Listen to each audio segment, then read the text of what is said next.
Trusting someone takes a lot of courage. I learned that the hard way. Maybe you have too. Maybe you've had a parent leave you out of the blue or a partner betray you when you least expected it. Maybe you've shared something private with a friend only to find out later that they exposed it to others. That uneasy, hollow feeling doesn't go away easily. It builds walls inside you. It makes you wonder if letting anyone in is even worth the risk. Psychologists call this betrayal trauma. It happens when the people or institutions we depend on for safety and survival deeply violate our trust. And if you've been through this, I want you to know something important. You're not weak, you're not too sensitive, and you're not overreacting. Your feelings are real. They're emotional responses to being genuinely violated. Trauma doesn't only come from war zones or near-death experiences. Sometimes it comes from the people you trusted most turning their back on you. I didn't always have the words for what I was going through, but I could see the symptoms in my life. Maybe as I share them, you'll see pieces of your own story too. The first sign was anxiety. Even years later, running into the person who betrayed me, or even just seeing something that reminded me of them, would make my chest tighten and my thoughts spiral out of control. My heart would pound like I was in danger even though I was just standing in line at a grocery store. That's what betrayal does.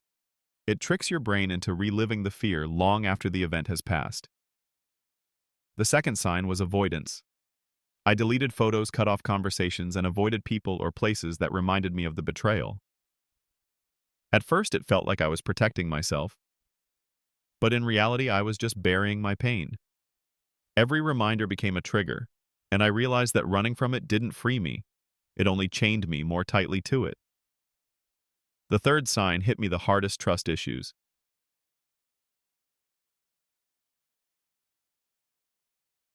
Before I met my current girlfriend, I went through a heartbreak that shook my entire foundation. I lost not only the woman I loved, but also the friend I thought would always have my back. The friend I trusted like a brother fell in love with my girlfriend at the time. Suddenly, the two people I cared for most were tied together, and I was left standing alone.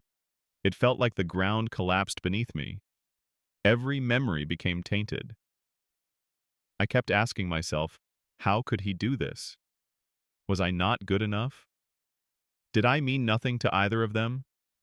That betrayal destroyed not just a relationship, it shattered my faith in friendship and love at the same time.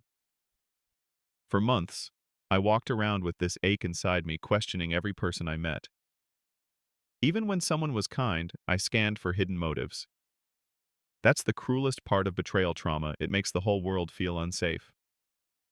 Then came the negative thoughts. I blamed myself.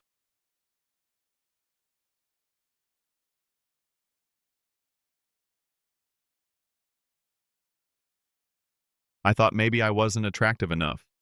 Maybe I didn't work hard enough to keep her. Maybe I was too trusting. Shame wrapped itself around me like a heavy blanket. A clinical psychologist once explained that shame is a survival response. It convinces us that we are the problem, so we can try to control things next time.